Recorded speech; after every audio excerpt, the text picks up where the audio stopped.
વિદ્યાર્થી મિત્રો, ધોરણ 6 ના વિષય આપણો ગણિત લેવાનો છે. પ્રકરણ પહેલું આપણું ચાલુ છે. સ્વાધ્યાય 1.1 ની અંદર આપણે દાખલા નંબર 3 સમજવાનો છે. આ ચેપ્ટર સંખ્યા પરિચય છે. અહીંયા આપણે દાખલા નંબર 3 ની અંદર કીધેલું છે કે અલ્પવિરામ યોગ્ય રીતે મૂકી ભારતીય સંખ્યા લેખન પદ્ધતિમાં આપણે લખવાનું છે. આપણા ભારત દેશની અંદર જે કંઈ આપણે વહીવટ કરીએ છીએ, કોઈ પણ નાણાકીય વહીવટ, એને આપણે કઈ રીતે કરીએ છીએ, કઈ રીતે એને શબ્દ અને અંકમાં લખવાનું છે, યોગ્ય અલ્પવિરામ મૂકવાનો છે. આમાં ક્યાંય અલ્પવિરામ આપેલો નથી. હવે આપણે એને ભારતીય સંખ્યા લેખન પદ્ધતિમાં લખવાનું છે. તો આ રકમ છે એને આપણે યોગ્ય અલ્પવિરામ મૂકવાનું છે. અલ્પવિરામ મૂકતા પહેલા આપણે આમ જોવાનું, એકમ, દશક, સો, હજાર, 10,000, લાખ, 10 લાખ, કરોડ. તો અહીંયા 8, પછી અલ્પવિરામ, પછી 75, પછી અલ્પવિરામ, પછી 95, પછી અલ્પવિરામ અને 762. આને આપણે આવી રીતે અલ્પવિરામ મૂકવાનું છે. અને હવે એને આપણે શબ્દમાં લખવાનું છે. તો અહીંયા તમે આમ તરત જોઈને લઈ આવો, એકમ, દશક, સો, હજાર, 10,000, લાખ, 10 લાખ અને કરોડ. તો 8 કરોડ શબ્દમાં લખવાનું છે. 8 કરોડ 75 લાખ, પછી 95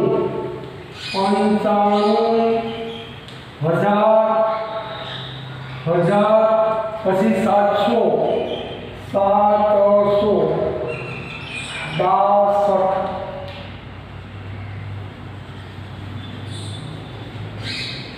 તો મિત્રો, આને ભારતીય સંખ્યા પદ્ધતિ દ્વારા લખવાનું. યોગ્ય અલ્પવિરામ મૂક્યા પછી એને આપણે શબ્દમાં લખ્યું છે. તો એ જ રીતે આ પહેલાનો જવાબ આવ્યો. જવાબ હવે આપણે બી નો જવાબ લખાવું છું. આમાં મિત્ર જોવાનું છે એકમ, દશક, સો, હજાર, 10,000, લાખ અને 10 લાખ. બરાબર છે. તો આપણે અહીંયા જુઓ 85, 46, 283 છે. તો અહીંયા તમે જોઈ શકો, આને અલ્પવિરામ મૂકો તો 85 લાખ 46,283 થાય. તો આપણે અહીંયા લખશું 85 લાખ, પછી 46,20,000, પછી 283. બરાબર છે. તો આને આ રીતે યોગ્ય અલ્પવિરામ લીધો અને એને આપણે શબ્દમાં લખ્યું છે. હવે મિત્રો સી ની અંદર આપણે જોવાનું છે કે સી ની અંદર કઈ રકમ આપેલી છે.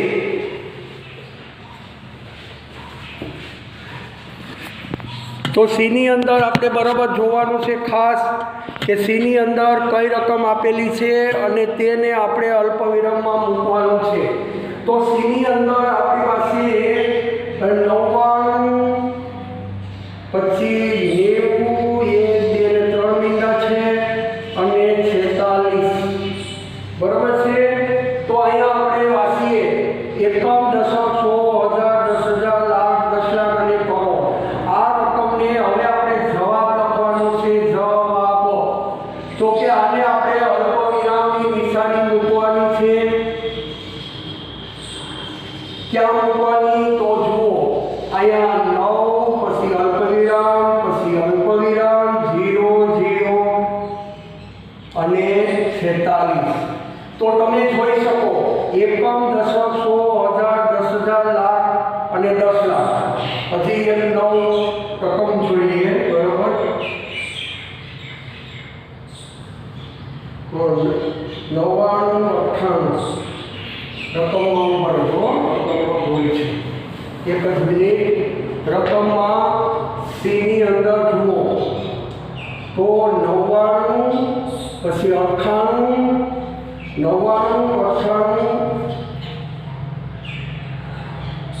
99, પછી 90, પછી 3 મીંડા છે અને પછી 46 છે, બરાબર છે। તો હવે આપણે એકમ, દશક, સો, હજાર, 10,000, લાખ, 10 લાખ અને કરોડ, તો અહીંયા આમ તો હવે મિત્રો આપણે પહેલા હું તમને અલ્પ વિરામ વગરમાં અહીંયા નીચે જવાબ મૂકું છું, તમે બરાબર જોઈશો।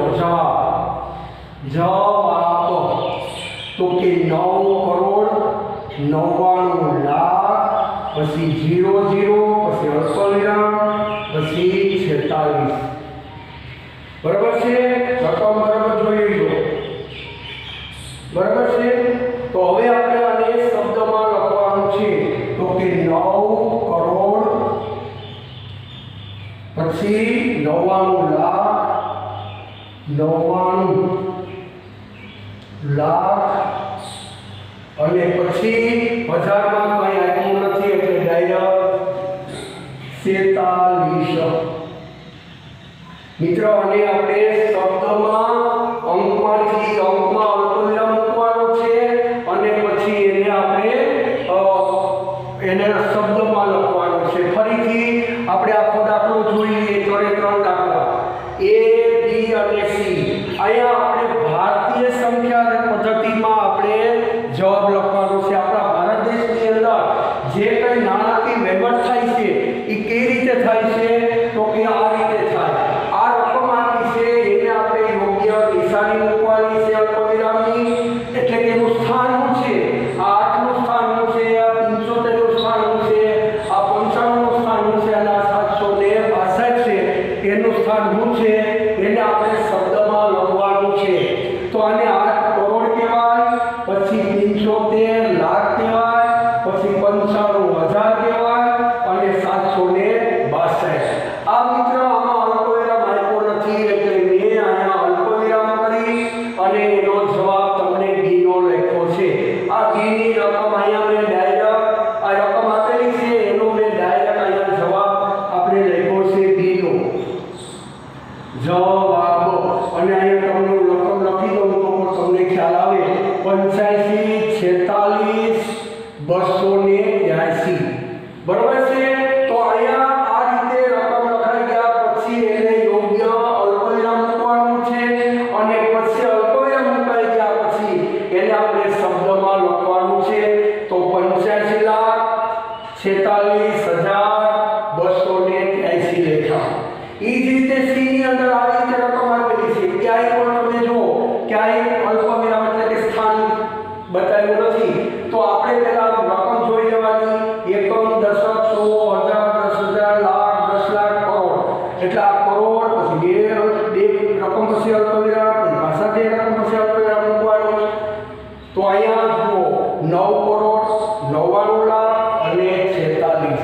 તો આ ભારતીય જે વહીવટ આપણે જે નાણાકીય થાય છે એને આવી રીતે આપણે લખી શકીએ। તો હવે આપણે દાખલા નંબર 4 ઉપર જવાનું છે અને એને આપણે આંતરરાષ્ટ્રીય એટલે એક દેશમાંથી બીજા દેશની અંદર વહીવટ જે કરવાનો છે તો એમાં કઈ રીતે વહીવટ થાય, કઈ રીતે લખાય શબ્દમાં, એના વિશે હવે આપણે સમજવાનું છે। એના પછીનો દાખલો 4, ચોથો દાખલો છે એનો આપણે આંતરરાષ્ટ્રીય કીધું છે। આંતરરાષ્ટ્રીય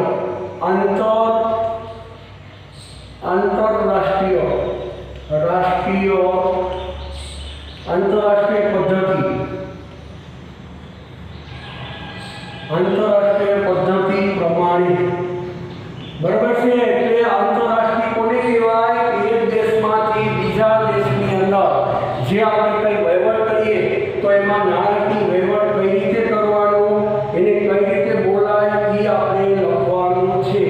હવે હું તમને પહેલા રકમ લખું છું પછી તમને માર્ગદર્શન આપું છું।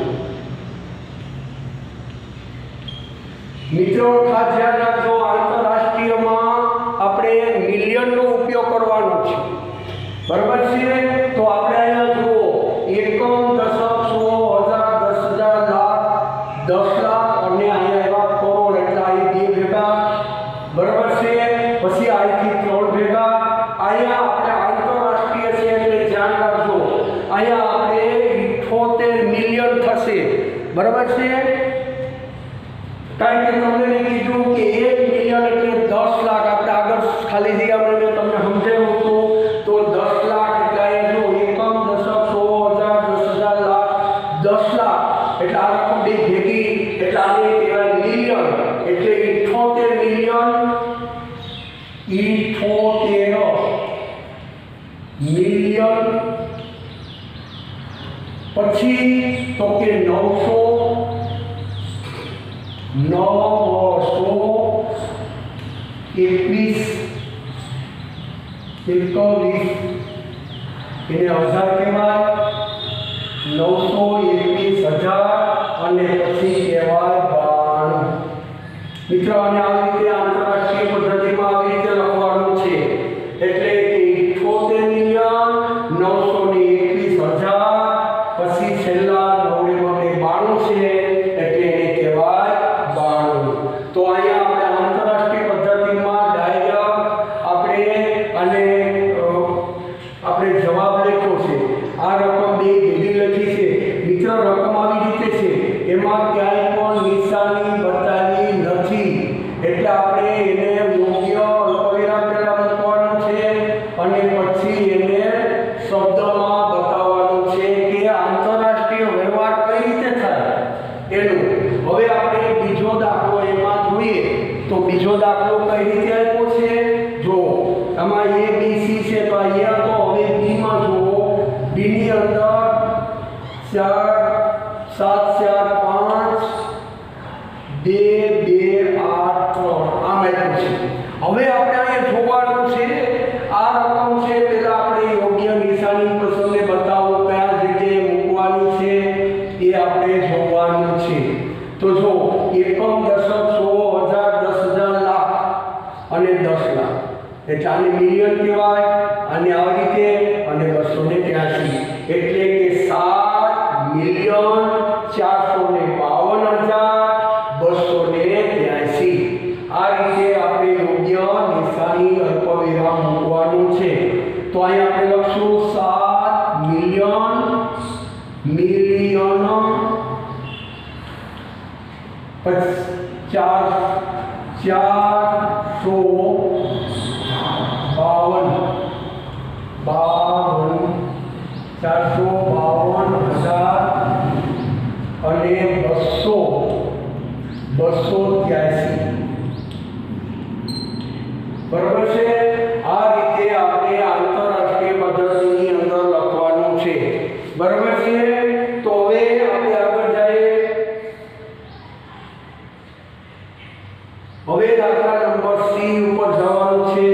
C ની અંદર રકમ છે. C ની અંદર 99 પછી 98 પછી 5102. બરાબર છે? તો અહીંયા આપણે જોવાનું છે. પહેલા તો આપણે આમ ગણી લેવાનું. એકમ, દશક, સો, હજાર, 10,000, લાખ, 10 લાખ અને કરોડ. એટલે આને બેને ભેગું લખવાનું. 99 985 અને 102. આ જવાબ અહીંયા આપણે 99 મિલિયન 985,000 અને 102. તો અહીંયા આપણે લખવાનું 99 મિલિયન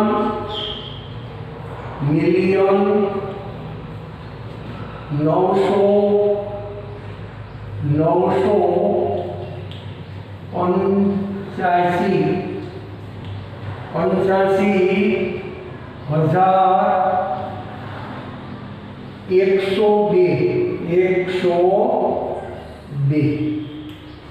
બરાબર છે?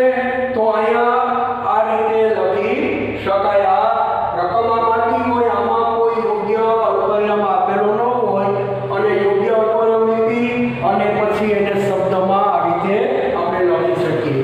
મિત્રો ABC. હવે આપણે D ઉપર જોવાનું છે કે D ની અંદર કઈ રકમ આપેલી છે અને એના આપણે કઈ રીતે લખી શકીએ. બરાબર છે? તો હાલો આપણે આગળ જોવાનું છે. હવે D તો કે D ની અંદર આપણે આપ્યું છે 48,000 4 9 8 3 1 આમ આપણે આપેલું છે, બરાબર છે। હવે આપણે એને યોગ્ય અલ્પવિરામ મૂકીને પછી એને અહીં આપણે જવાબ મેળવીએ છીએ।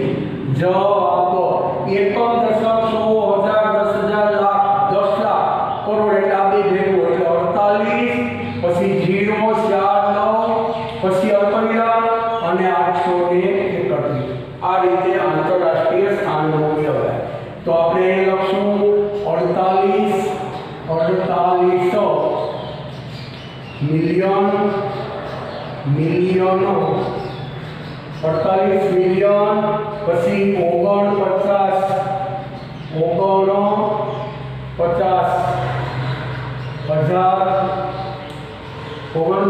હજાર 831 આ રીતે લખી શકાય, બરાબર છે।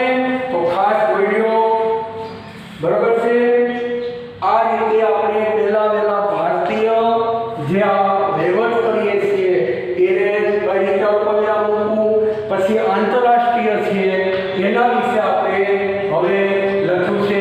એટલે અહીંયા મિત્રો આપણે સ્વાધ્યાય અહીંયા 1.1 પૂરું થાય છે। હવે આપણે 1.2 ઉપર જવાનું છે।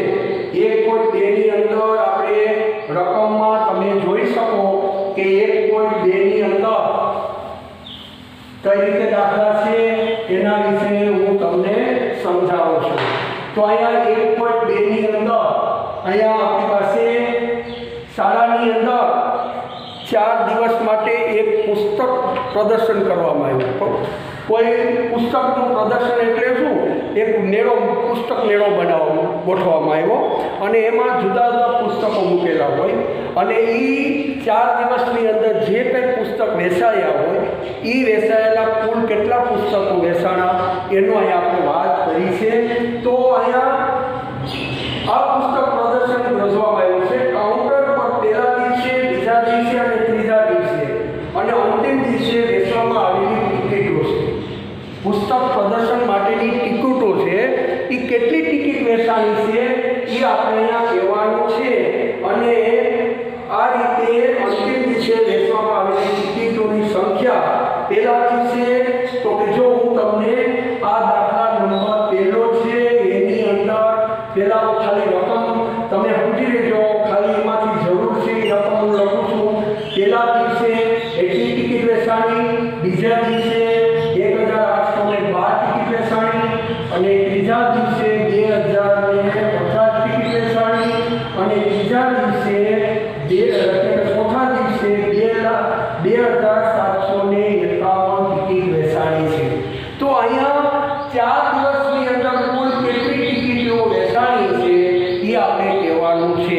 મિત્રો 4 દિવસનો આપણે સરવાળો કરીએ તો આપણે ખબર પડે કે આમાં કેટલી ટિકિટ 4 દિવસમાં કુલ કેટલી ટિકિટ વેચાણી હોય।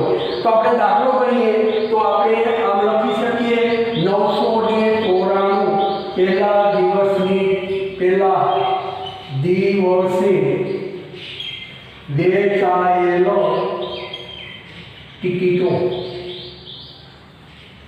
આમ લખી શકો, પછી વત્તા બીજા દિવસે તો 1812 બીજા દિવસે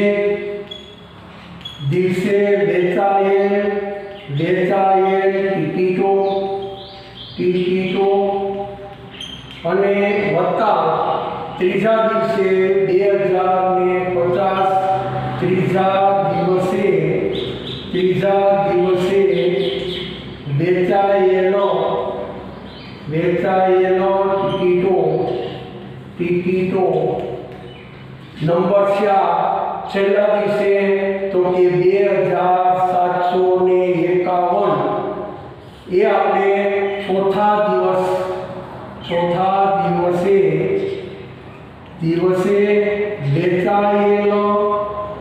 વેચાયેલ ટિકિટો અહીંયા આપણે કુલ ટિકિટ લખી નાખીએ તો આલે કુલ વેચાયેલ ટિકિટો હવે મિત્રો તમને ખબર પડી ગઈ હોય કે અહીંયા આપણે કુલ ટિકિટ કીધું એટલે આ બધાનો આપણે શું કરવાનું છે? સરવાળો કરવાનો છે. બરાબર છે? સરવાળો આપણે કરી નાખશું. બરાબર છે? તો હવે આપણે જુઓ સરવાળો કઈ રીતે કરવો. 4 5 અને 7, 5 ને 5 10, 9 ને 10 એટલે 20 ની શૂન્ય વાળી 2, 8 ને 2 10 ને 7 17, બધી 1 2 2 4 5 અને 7. તો અહીંયા આપણે કુલ પુસ્તકો આવ્યા 7707 પુસ્તક આ દિવસે, એટલે કે એક પ્રદર્શનની અંદર એટલી ટિકિટો વેચાણી હોય. બરાબર છે? એટલે 4 દિવસનો જ્યારે આપણે સરવાળો કર્યો તો આપણે આ રીતે જવાબ મળ્યો છે. બરાબર છે? તો અહીંયા આપણે પહેલો દાખલો અહીંયા પૂરો થાય. હવે આપણે દાખલા નંબર બીજા ઉપર જોવાનું છે.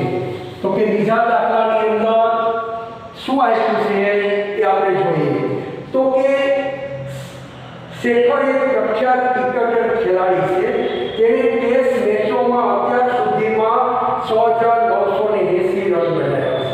કુલ 10000 રન પૂરા કરવા છે. તો એને હવે કેટલા રનની જરૂર પડે? જો મિત્ર 10000 નો લક્ષ્ય છે, આપણે કોઈ લક્ષ્ય હોય કે મારે 10000 રૂપિયા અથવા તો આ એક ખેલાડી છે એને 10000 એને રન પૂરા કરવા છે, પણ હજી 10000 રન પૂરા થયા નથી, પરંતુ 6980 રન એને કર્યા છે. તો મિત્ર આપણે પહેલા લખીએ 10000. આ 10000 છે ને, તો કે રન બનાવવાનું લક્ષ્ય છે. એટલે એને 10000 રન કોઈ પણ ભોગે કરવાના છે. હવે એની પાસે એને રન કેટલા કર્યા છે? તો કે 6980. બરાબર છે? આ છે રન બનાવ્યા.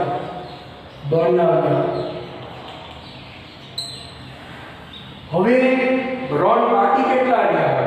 એવું એવી રીતે લખવું જોઈએ.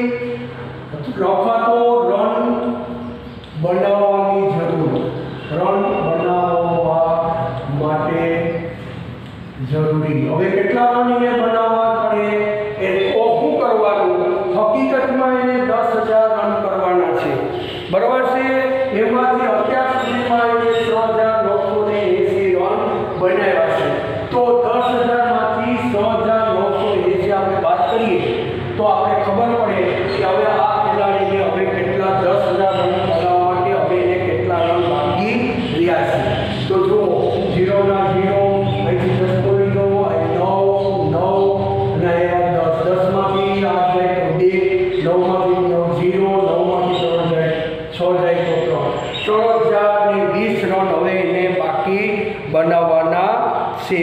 તો હવે જો એ 3020 રન બનાવી લે તો એને 10000 નું જે લક્ષ્ય લીધો છે કે મારે અહીંયા પહોંચવું છે, તો એ લક્ષ્ય એને પહોંચી શકે. એટલે મિત્ર અહીંયા આપણે સ્વાધ્યાય 1.નો બીજો દાખલો પણ અહીંયા પૂરો થાય છે. જેટલું મેં કરેલું છે એ વ્યવસ્થિત તમે સમજો, વિચારો અને વ્યવસ્થિત નોટની અંદર લખતા જાઓ, જેથી કરીને તમે વ્યવસ્થિત સમજી શકો અને એના વિશે તમે ગમે તે ઉદાહરણ આપે તો તમને આવડી જાય. એટલા માટે ખાસ જેટલી વાર તમે વાગોશો, જેટલી વાર તમે પ્રેક્ટિસ કરશો ને એટલી વાર તમને ગણિત સહેલું લાગશે.